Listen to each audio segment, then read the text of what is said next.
We are jumping right in today to investigate one of the most famous, heavily debated, and honestly deeply influential psychological theories in history. For decades, scholars and everyday people alike have argued over whether certain individuals are just, biologically or psychologically wired for tyranny. To get to the bottom of this, we're looking at a fascinating piece of research from the book Political Psychology, specifically focusing on Part 2, Reading 2 by Roger Brown.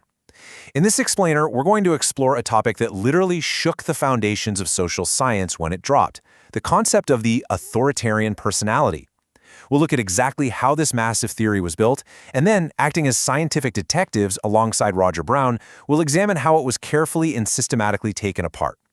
To truly grasp the stakes of this investigation, we have to travel back to the immediate aftermath of World War II. The world was reeling from unprecedented global trauma, and social scientists were desperate to answer this incredibly haunting, urgent question. Can a specific personality type explain the rise of prejudice? The psychological shock of the war was profound. People simply couldn't comprehend how ordinary citizens, neighbors, friends allowed the horrific rise of fascism to occur. So in 1950, a group of researchers at UC Berkeley, led by Theodor Adorno, attempted to solve this ultimate psychological detective case. They embarked on a desperate quest to discover if the extreme horrors of fascism weren't just a temporary political phase, but actually symptoms of a deep-seated, identifiable psychological condition. Section 1. The Roots of Mass Psychology. Okay, let's dive into this. To understand the psychological bases of fascism and anti-Semitism, we really have to look at the historical stage the researchers were setting. You see, the Berkeley team didn't just look at adult political rallies or voting records. They wanted to trace the origins of extreme prejudice all the way back to its earliest possible starting point, the family living room. They literally believed that the seeds of global catastrophe were planted in the mundane, day-to-day interactions between parents and their children. The researchers proposed a brilliant, though definitely chilling, cause and effect chain to explain all this. It starts with external societal stress, specifically the severe economic hardship and instability of the Great Depression. According to the theory, this intense economic pressure led terrified parents to adopt incredibly strict, rigid, and unyielding styles of discipline. This harsh environment, in turn, caused their kids to accumulate immense amounts of repressed hostility. It's like a giant pressure cooker with a blocked release valve. The heat is on, the pressure is building, but the steam absolutely cannot escape. Because these children couldn't safely express anger toward their domineering parents, that anger had to go somewhere else. Ultimately, when that pressure cooker finally blew, the hostility was channeled outward into scapegoating vulnerable people. So, what exactly happens when these repressed children grow up and enter society? Well, the researchers argued that their unexpressed childhood anger transforms into a highly distinct psychological syndrome. The symptoms of this so-called authoritarian personality include an exaggerated, highly defensive tendency to idealize strong, tough authority figures, essentially transferring their childhood submission from their parents over to political leaders. At the same time, they violently blame socially sanctioned scapegoats like minorities and Jews for any personal or societal setbacks. This manifests as extremely high ethnocentrism. But think about how wild that leap is for a second. How does a child's fear of their strict father turn into a fear of an entire demographic? That leap is the core of their theory, relying on the belief in the absolute superiority of one's own group to essentially mask a deep inner insecurity. Section 2. Building a Psychoanalytic Blueprint. Now, that is a massive, sweeping theory of human behavior. Claiming you can predict fascism from childhood discipline is a monumental task. So how did the Berkeley researchers actually collect the data to prove this? They relied heavily on two primary methods. First, structured attitude surveys, given to a wide audience to get a broad mathematical baseline.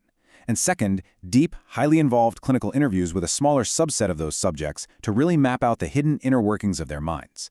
To objectively measure prejudice in those broad surveys, they developed what they called the E-scale, which stood for ethnocentrism. The E-scale was basically a lengthy list of written statements. If you consistently agreed with the items on this scale, you produced a high anti-Semitic and ethnocentric score. Imagine being asked to strongly agree or disagree with a hypothetical statement like, certain groups of people should be kept out of our neighborhoods to maintain moral standards. It was designed as a direct, numerical way to categorize who harbored these deep, dangerous prejudices and who was completely free of them. And this brilliantly illustrates how the researchers analyzed their interview data. The Berkeley team didn't just take what people said at face value. As Roger Brown points out in his critique, the transformation from a simple list to a full personality profile was guided by a general blueprint of human personality, which was psychoanalytic theory. They took a long list of correlated differences in how people answered questions and transformed it into this living, breathing personality profile. They did this by using Freudian psychoanalytic theory as their lens.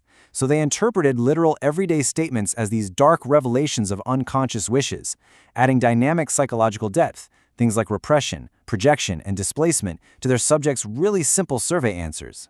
Section 3. Roger Brown's Methodological Critique. For years, this 1950s study was hailed globally as an absolute masterpiece of social science. But this is where we execute a narrative pivot. We turn to Roger Brown's critical analysis from our source text. Brown acts as our lead investigator here, revisiting the historical crime scene of the study to uncover some severe structural flaws in how this psychological blueprint was actually built. He strips away all that impressive Freudian language to look strictly at the math and the methods. Brown rapidly fired off several major methodological red flags that call the entire sprawling theory into question.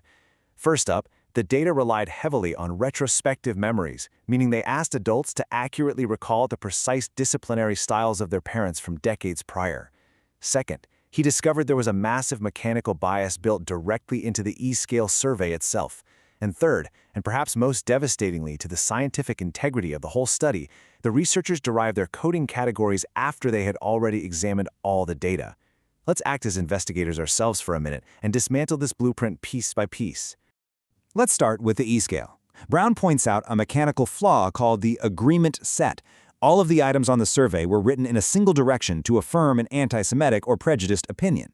Therefore, a subject who was simply prone to agreeing with statements on a test would automatically generate a high anti-Semitic score. We all know someone like this, right? The polite yes person who just nods and says, yeah, sure, sounds good, to absolutely everything just to avoid conflict or appear agreeable. This could happen regardless of their actual intense feelings toward minorities. The test literally couldn't tell the difference between a true dangerous prejudice and a simple habitual tendency to just agree with whatever is written on a piece of paper. Now, what's really interesting about this is the double standard in how the researchers labeled the clinical interviews. Brown uncovers a glaring bias in how the Berkeley team interpreted the very words their subjects spoke. When unprejudiced subjects spoke highly of themselves or their parents, researchers coded it on their clipboards as objective appraisal. They basically assumed it was just the honest truth. But when prejudiced subjects said the exact same positive things about their upbringing, the researchers coded it as self-glorification or conventional idealization. They essentially baked their own assumptions right into the data. Unprejudiced people were treated as objective truth-tellers, while prejudiced people were treated as liars actively hiding behind psychological defenses. Section 4. The Flaw in the Data. We are now at the climax of our scientific detective story. The mechanical biases in the E-scale and the subjective interview labels are bad enough, but Brown reveals the absolute most critical flaw in the entire 1950 study. It was a massive failure in the fundamental scientific method they used to build their famous psychoanalytic blueprint. To clearly understand the flaw, we kinda need to understand what they should have done. In rigorous science, researchers rely on a technique called blind half-testing. This means you examine one portion of your data to look for patterns and create your categories. Then, you use the remaining, hidden half of your data to independently test those expectations to see if they actually hold up in the real world. You keep half the answers locked in a drawer so you literally can't cheat. This is the gold standard because it completely prevents your own desires, theories, and biases from shaping the final outcome. So, the crucial point is the Berkeley researchers didn't do this. The reality, as Brown points out, is that they examined all of the interviewed data before defining their coding categories. Because they looked at the complete picture in advance, they created a massive self-fulfilling prophecy. They essentially guaranteed they would find the exact psychological contrasts between prejudiced and unprejudiced people that they were already looking for. The data wasn't used to discover the truth. The data was molded and shaped to fit perfectly inside their pre-existing psychoanalytic blueprint. They painted the bullseye around the arrow after they had already shot it. And finally, Brown highlights the memory flaw.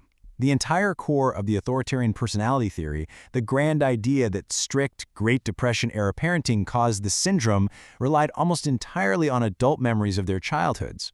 Think about your own childhood for a second. How accurately do you really remember the specific nuances of the discipline you received at age 5? As psychologists well know, retrospective data can be grossly inaccurate. Memories change, they fade, they merge, and they are heavily colored by our current adult perspectives and current political beliefs. Building a massive, world-changing theory of mass psychology on such a shaky foundation of fuzzy childhood memories is incredibly risky. The concept of the authoritarian personality is undeniably fascinating, and it remains a massive cultural touchstone when we talk about prejudice today. But as this explainer illustrates, our understanding of massive historical events relies entirely on the objective integrity of our scientific methods. If a theory's blueprint is conceptually beautiful and offers comforting answers to terrifying questions, but its methodological foundation is fundamentally flawed, how much can we truly trust it to explain the complex, often dark realities of human nature? It's a question that challenges us to always look closer at the rigorous data behind the big ideas, no matter how much we might really want to believe them.